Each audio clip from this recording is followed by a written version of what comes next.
2080 सालको running shield तयारी भइरहेको थियो। त्यहाँ चाहिँ अन्तबाट धेरै नै मानिसहरू आउनुहुन्थ्यो। अनि रनिङ सिल्डको लागि मैले चाहिँ छोरीले कस्तो कस्तो समस्या भोग्नुपर्छ, के भइरहेछ भन्ने कुरा सबै भोगिसकेकी छु।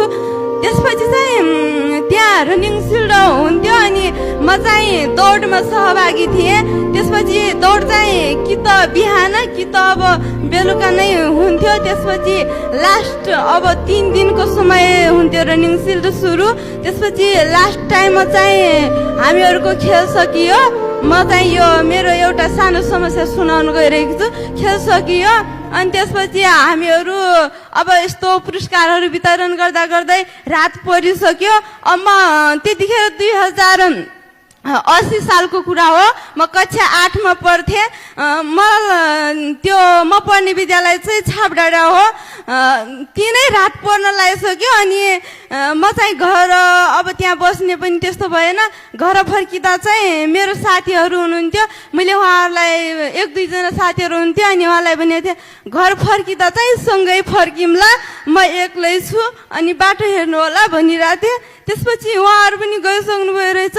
अनि घर फर्किँदा चाहिँ आँखा नदेखिने मान्छे नचिनिने भइसकेको थियो। मसँग उज्यालो लाइट टर्चहरू पनि केही थिएन। त्यसपछि म बाटोमा हिँड्दै गर्दा चाहिँ जङ्गल आएको थियो। त्यहाँ केटाहरूको समूह थियो। अनि म चाहिँ हिँड्दै गर्दा त्यो देखेँ कि मैले अलि माथिबाट अनि अर्को बाटो जाम भने पनि आफूसँग लाइट थिएन, टर्च थिएन अनि अर्को बाटो जान पनि सकेन। म चाहिँ केही समय तिनै अडिएँ। तिनीहरू केटाहरूको समूहदेखि माथि नै अडिएँ।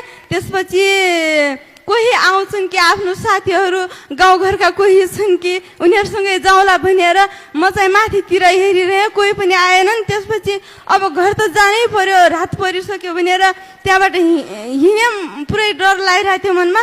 तिनीहरू चाहिँ यस्तो रक्सी खाएको मैले चिन्न त सकिनँ। मेरो गाउँभन्दा धेरै टाढाको हो अर्को गाउँ। त्यसपछि तिनीहरूसँग धेरै मोबाइलहरूको लाइट थियो। त्यसपछि मसँग चाहिँ केही थिएन, ओथ्यारो थियो। उनीहरूले मेरो आँखातिर लाइट लगाइदिए। मैले उनीहरूलाई पनि केही देख्न सकिनँ, देखेको थिएन।